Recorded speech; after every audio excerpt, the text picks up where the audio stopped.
40 години сите спортисти на работнички носат црвени дресови. Од првиот ден ја избраа црвената боја наспроти сите жандармери и полиции што ги гонеа. Ја избраа како скојовска свест, како младешки бунт, како гордост и инает на гордото Дебармаало, тоа работничко гето наспроти официрскиот и бановинскиот естаблишмент на предвоеното Скопје. Во штрајкови демонстрации, во логори, во прославените бригади на сите фронтови, на спортските терени под сите закани и прогони, 40 години непрекинато таа црвена боја на работнички стои цврсто како судбина и определба.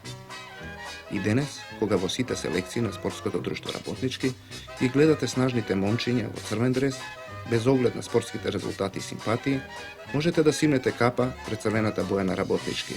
Таа 40 години е носена со невиден занос, гордост и цврстина. Вие овдека сте се населувале, беше од Калјуш најголемата мака. Тргнат овдека со 100 динара, ќе ти земат попатли, ќе ти тепатли и брашно круце, ќе ти го земат и така. И тоа едно да се каже. А беше што од печалба народи пачал. Овци крадеа, коњи, тока, сек. Ето така. Од тие услови ова мало е оформено. Ништо, никаква помош. Сами си купуја, плачај, сами цигли, сами. Па нема Па сме секле цигли, правил секој правил. 100 метра. Прво имам игралиште. Овде беше. Тука на Попович класот. Ќе направиме Доброволно, Така беше. ќе направиме две стативи, обично од лепи, а од одгора јаже. ќе прави куќа играње некој, фудбал и ќе доа 10 души у недела. Ќе му направи, за 2-3 дена ќе му направи куќа. прво да се повремина, прво играме Солидарност имаше одлично, нема. со Маџармали, играме со Чаир, играме, па даваме. Со Чаир таму многу кал имаш кој игра. Па видиш. Ване му падна. Играме. Играше во лево клуб кога. Но се спадна. И Куманово И Сингели. Сингели се сме играле. Кола шпицерска бевме качени. Дуга. Тако беше време тогаш. Нема, треба да знаат тоа, сега млади дека тоа така беше тоа. Не. А може е пропуст било на што не, може не знаат сите. До Куманово идеме, даваме утакмици, сами си даваме пари за автобус. Така нема. Самите играчи од управата, све заеднички даваме, плаќаме автобус да идеме у Куманово. Тоа нема се нас кој да даваме. Само се државаме. Сами си државаме.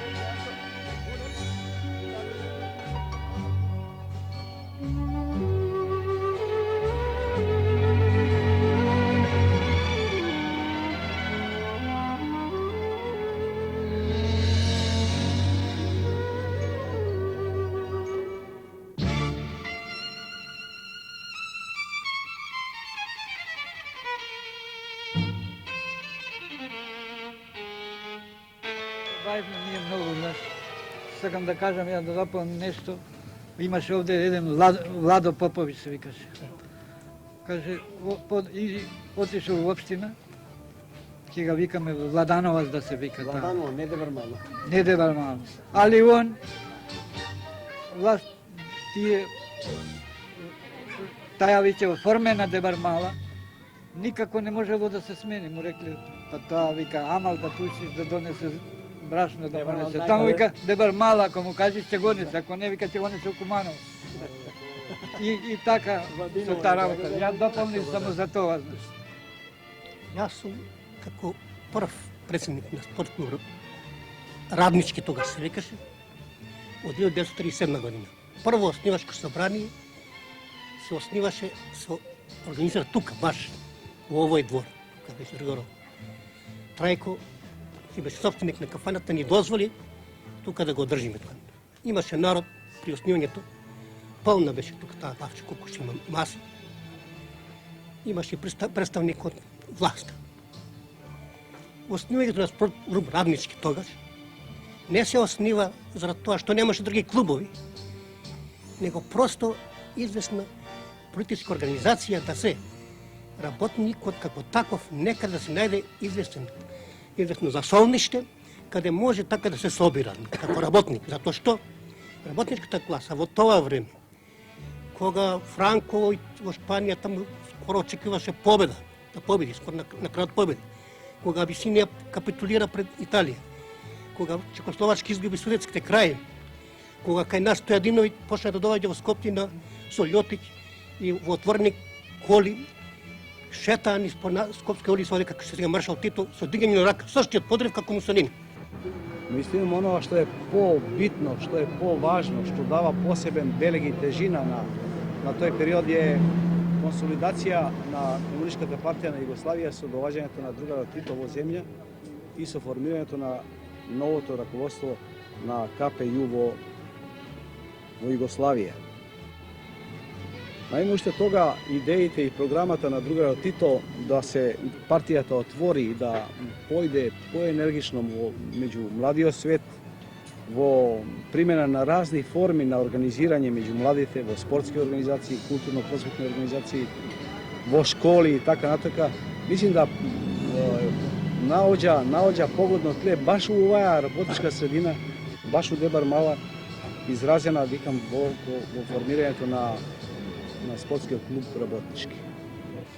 Во таа атмосфера, во таа политичка атмосфера, на таа ситуација, се најде тука симпатизери на самиот работник како работник, нешто од големи организатори на тоа, ама само како симпатизери, де да се најде излаз за тоа што во Скопје веќе, во Скопје самиот град, се припреми и веќе беше готов основач спорт клуб раднички Југорас, не овој нашиот.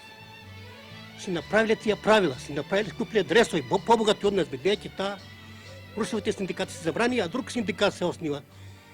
Југословенски синдикат, ЈРЗ. Они имаа средства и побрзо прилата ги направија и веќе беа готови да ги поднесат да се регистрираат. Известни луѓе симпатизери, како Теофан Вулгаракиќ, што беше секретар во Подсојуз, не информира еден ден бргу до вечера да донесете вие вашата молба за регистрација, иначе веќе овие другиве се готови и ако бидете први ќе победите, ќе добиете регистрација, ќе ве регистрира Белградски физкултурни сојуз, мислам југословенски физкултурни сојуз на Југославија, ќе ве регистрира како прва молба. Ноќно време ги однесавме со Тргор Димкото, правилата и молбата, отиде по 10 дена дојде регистрација. Се одбија молба Југораса, се прифаќа регистрација спортклуб Раднички, начело со нова управа, Александар Таневски и така и другите секретарите. Правилата наши беа прво почеток со 14 члена само. Ќе се вика Раднички, тогаш не можеше да биде работнички, ќе биде дрсовите црвени, тоа меѓутоа кога ме однесоа мене таму во Бановина, тука сега спрема, кај што се гради ова црква саборна, недоградена, тука имаше банско одделение на Раднички. Кој си ти? Шта, зашто, кој е Раднички? Зашто црвени дресови тоа? Не, црвени дресови.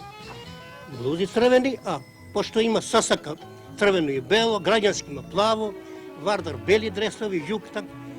Треба да се разликуват кај наши играчи. И ништо, после 4-5 дена не натера, како што каже Драгоро Димко, се направија прилата пошироки, не 14 члена, него 70 и нешто. И таму ги ставихме драгосавите црни, само поради тој притисак. Па видите, овде само поред тој работнички што беше, постоеше и културно друштво, така наречено Дебар Мала. Тоа друштво броеше негде околу 25 до 30 членови. Капелник ни беше другарот Лазо Туковски, ево го и сега е тој тука, онда видите остарот, треба да видите. Некои 7 години, 8, сме имале сала во Негуш школата. Салата ми беше дозволена, ние кое време сакаме клучот наш све да се свири тука, да вежбавме, нели, мораш да бидеш вежбан. Една забава да одредиш, мораш малку да се приготвиш па да појдеш да свириш. И у тие ствари.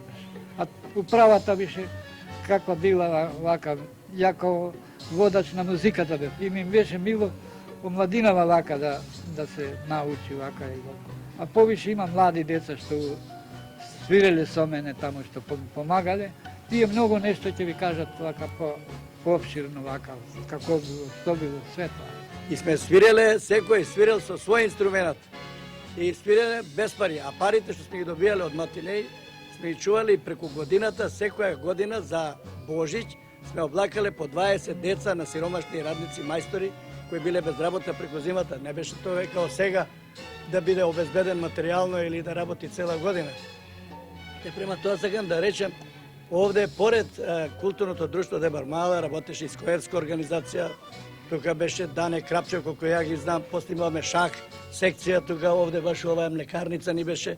Сме свиреле у школа бившо Njegош, тамо ни беше просторија. Кај не сме свиреле по куќи, сме одржавале часови и така да ние по свадби, све што сме зеле пара, ниеден не зел пара за себе лично како сега, него тоа се знаело, фонд бил тамо, исклучиво за поправка на инструменти, за жици, за ова, а иначе другите пари све за помагање на сиромашни деца, на овие баш безработни работници. Дебар Мала ние шала, гимназiju основала, јој како то, аман зашто то, јој како то, аман зашто то.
По некој пат, кога беше отсутен секретарот, ја вршев должноста негова. Пријавов играчи во подсојуз, тогашен кај Вулгаракис, другарот. И материјално сме помагале нашиот клуб.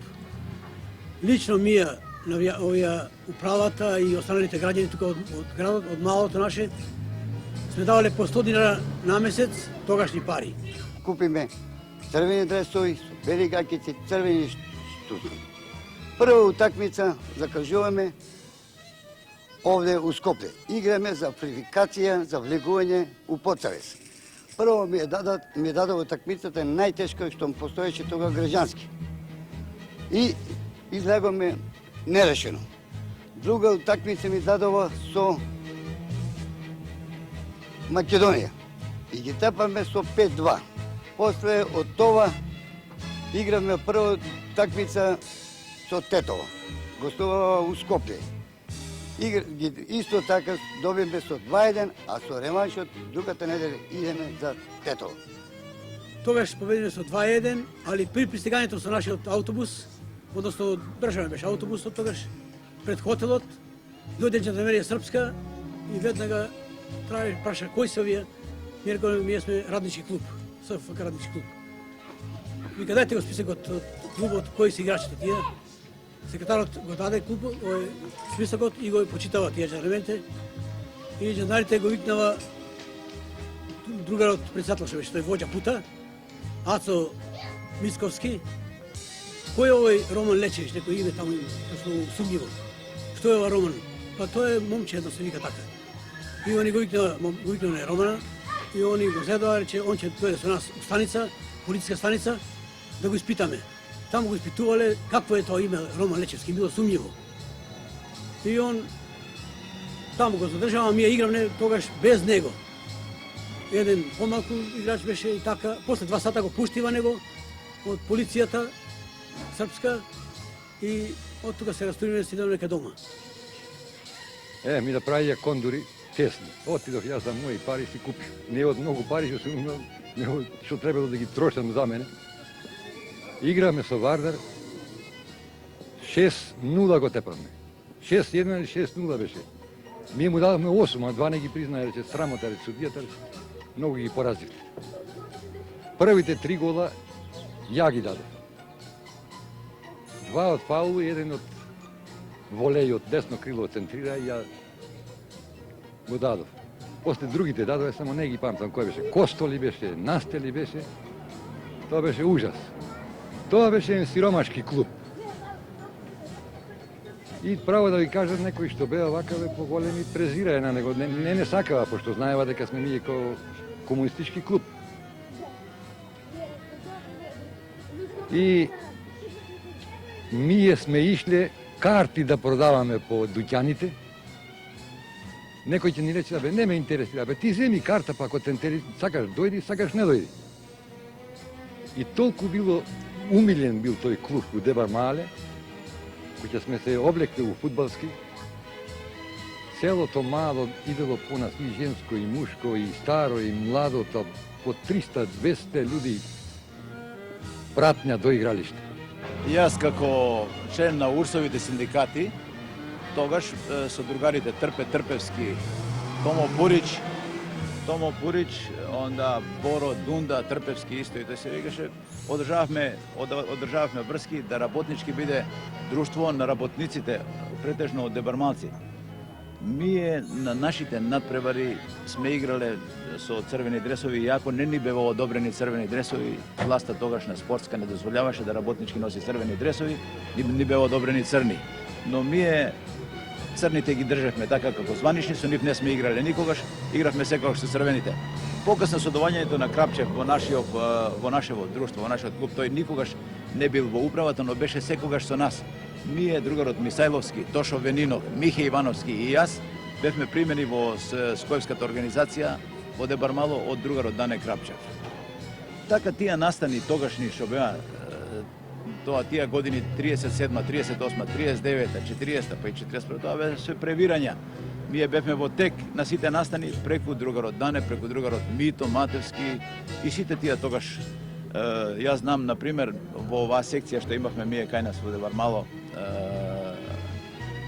Шаховска, таму имавме една мала скромна библиотека, која библиотека полицијата ни ја растури, ама ние не останавме без библиотека. Ние понатаму другарката на Дане Крапчев, Веса Крапчева, беше библиотекарка во урсовите синдикати, така да сите наши другари се снабдеваа со книги од урсовите синдикати. Собирањата беа чести, се одеше на излети. За тие скупови се припремава посебни програми, кроз кои се искажуваше политичката ситуација во светот и во земјата и на тој начин младината приближуваше до сите тие настани за кои требаше да се ориентира, да покаже интерес и поедно поблиско вклучува во остварување на целите на партијата. Главни собиралишта беа таму каде што се јавуваше спортското друштво работнички, онда музичката секција на културното друштво, као и едно место во паркот и на плажа, каде што се читава тие илегални материјали кои под други услови и у други околности не можева да се читаат со оглед на опасностите кои во откривање на таа работа претева пред полиција.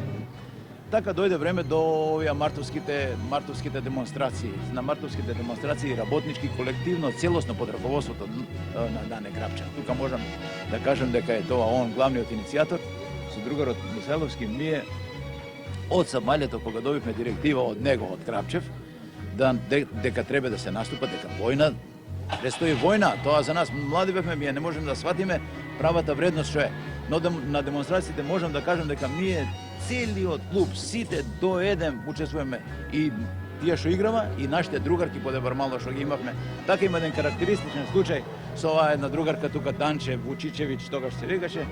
Она имаше едни кондурчиња нови на Камен Москва, не бркаше полицијата, со жандармеријата нивна со коњи, не се кондурчињата и паднава. Ние до 10 сат вечерта останавме на тие демонстрации. И врло успешно беше тоа. Окупацијата на Југославија, посебно на Македонија од страна на германските и бугарските фашисти беше мощна и тешко примена во редовите на работнички. Уште со една од првите мерки на окупаторот покрај заведувањето на власта и на прогон, све што беше прогресивно, беше и работнички на удар. Со нападот на СССР, една од мерките на тогашната полиција беше да се клубот работнички забрани. Најдрастично, најултимативно беше поставено да се расформира работнички со образложение да големиот Рајх води борба против Советскиот сојуз и не може никакво работничко друштво да постои. После извршени консултации, ние преку Дамјан Жантев понудивме на бугарската полиција да работнички и дале екзистира. Меѓутоа, ако се инсистира да го смени името, готови сме да прихватиме да играме под име на Слобода. Бугарската полиција прихвати тоа, така да за време на окупација работнички делува као фудбалски клуб Слобода. Разбира се да самото име доста асоцираше на оваа наша Слобода и да изазиваше немир и револт и одушевление кај граѓаните и кај публиката и револт и репресалии кои ги преземаше бугарската полиција и бугарската војска за време надпреварите на фудбалскиот клуб Слобода. Не беше тешко да се определам кај да членувам као фудбалер. Викам тие манифестации, а најзабележително беше сите клубови кои што излагаја, поздравуваја, дигаја раката и ура викаја. Работнички ниеднаш не ја дигна раката. Тоа беше една јавна манифестација која кажуваше нешто. И јас со помош на Пеце, некој си тамо, ме приклучи во работнички. Јасно, кога се уклучив тамо првите денови, уште ми беше незгодно. После, јасно, имаше директиви, на поединци се даваја, јас као нов прислушкувам што се дава, какви задачи, некому се надушко, често пати му даваја летци да протура низ тоа. Мени беше незгодно да барам јас, али сепак прифаќав некои такви ствари. И полека се уклучуев и јас во таа акција, во таа демонстрација. На подрачјето на Дебар Мало, фактички за некои соработници не може да стане збор. Меѓутоа, морам да истакнам да на периферијата на Дебар Мало, баш на улицата во која ја дели Дебар Мало, другиот крај живееше познатиот издајник Мане Мачков. Мачков као еден од носителите на теророт, човек кој ги знаеше луѓето и синдикално организирани и граѓани, младинци и организирани во СКО и КПУ, нанесе големи штети на движењето и во Дебар Мало и пошироко во Скопје. Затоа една од задачите, првите задачи кои по директива на местни комитет дојдова и кај нас, беше да се Мане Мачков уште 1941 година ликвидира. Убиството на Мане Мачков, кое беше подготвувано уште 1941 година и почетокот 1942 година, се изврши на 21 август 1942 година на агалот 29 ноември, улица Дебарца.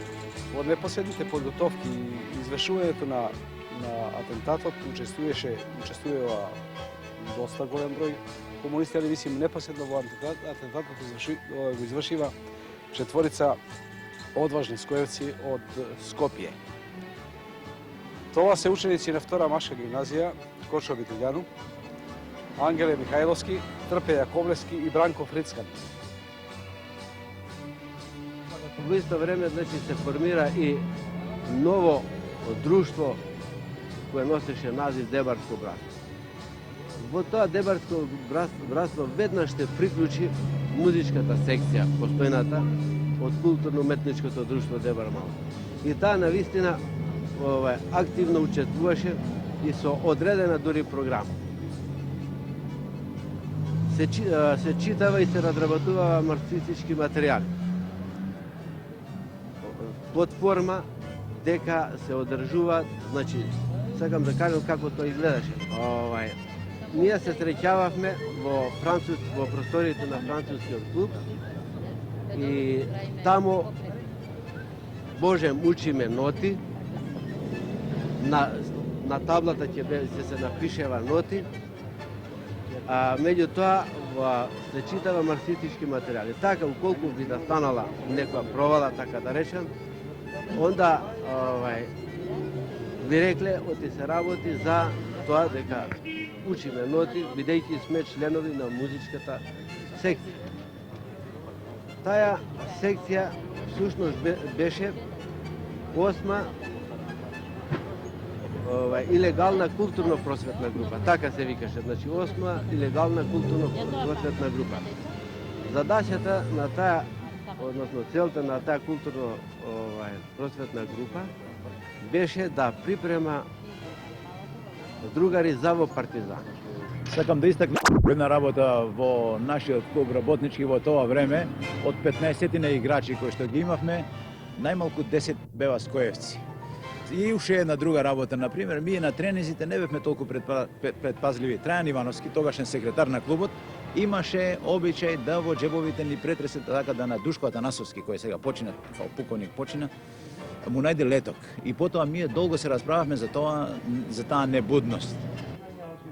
Разбира се, до тога тие активности на поедини играчи идат и пошироко во формирање на скоевски просветни групи во фабриката, тогашната фабрика на дрвна индустрија Треска, во ложилница и во други краеви на Скопје. Све док полицијата дефинитивно не презеде најригорозни мерки со хапшење на поедини членови на работнички,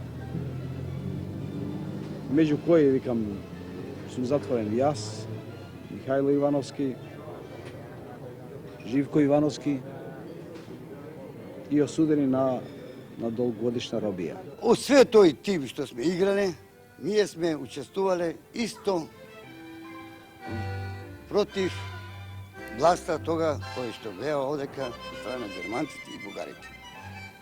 Ние овдека на ово место, ја овдека кај што сум живеел, тука ние сме се збирале свакој вечер.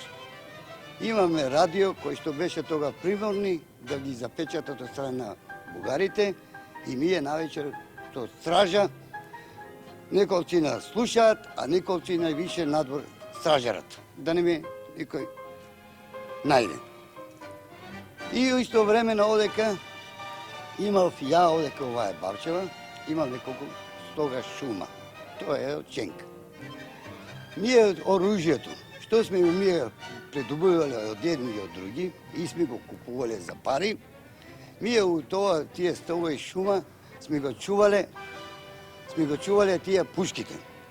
А кај што јас пиев у Совичево, беше на куќече мало при даски, со даски, ја немав тога, бозна како куќа. И ние тога, у тоа време, ја чував свите работи од оружјето, од бомби, од други работи, ги чуваме. И имав налог да ги носам за 16-та бригада Булачи.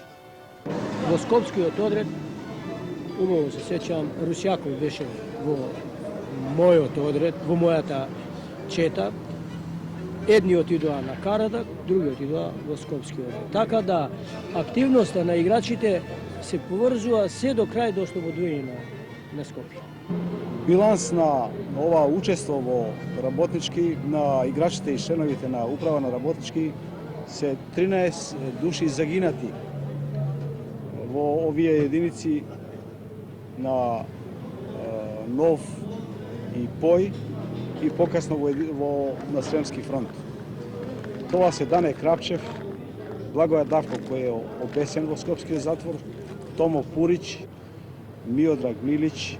Овој омладинец замина по окупација за Чачак во неговото родно место, од каде стапи во партизански одреди, така што се бореше све до ослободување на Југославија во Сремскиот фронт и каде на крају го положи и својот живот. Стеван Стефановиќ Треф, кој е затворен во Нишкиот логор и при бегството фатен и депортиран во Норвешка. При крајот на 43-та, почеток на 44-та година, кој избегава пуно затвореници од овие концлагери и тој покуша. Меѓутоа, поради слабо срце не можеше да ги издржи напорите и тој им кажа на другарите: одите, спасите се вија, оставите мене би била таква судбина да овде умрам далеко од мојата земја, од Југославија. Здравко Цветковски, Јозо Перазиќ, Ацо Димитровски, Василија Терзиќ Кореја загинува во црногорските единици 42 година, Страте Ивановски загинува во 12-та Скопска бригада во борбите во Матка. Ја посебно работев и со другарот Јордан Симиќ, кој работеше во ложионица Скопје како бравар. Истиот беше скоро нераздвоен од мене.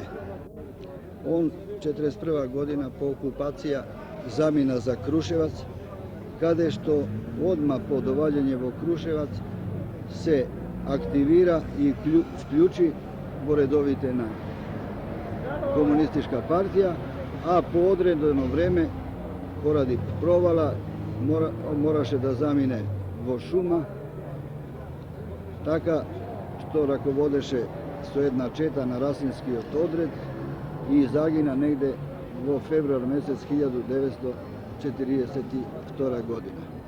Перо Ивановски на Сремски фронт, Блаже Димитровски на Сремски фронт и Миле Арсовски загинува при ослободувањето на Скопје. Веднаш по ослободувањето на Скопје, уште во 1944 година, работнички ги обновува подготовките, а во почетокот на 45-та се одржуваат првите тренинзи, но овој пат во нецелосен состав, бидејќи во тоа време речиси половина играчи се бореа на Сремскиот фронт или во единиците кои ги гонеа балистите и другите банди, а некои беа во младинската чета на Скопска Црнагора.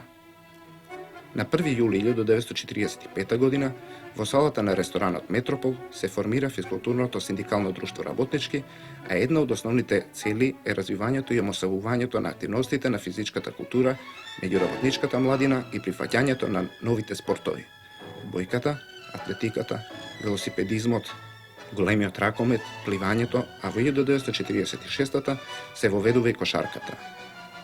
Наредните години се формираат спортските клубови за пинг-понг, шах, ракомет, велосипедизам, пливање, мечување, тенис, одбојка, а во поново време скијање, скијање на вода и карате.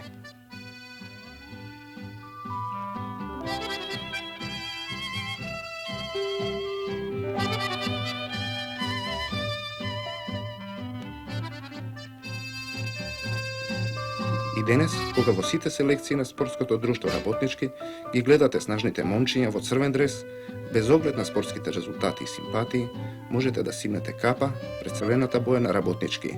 Таа, 40 години, е носена со невиден занос, гордост и цврстина.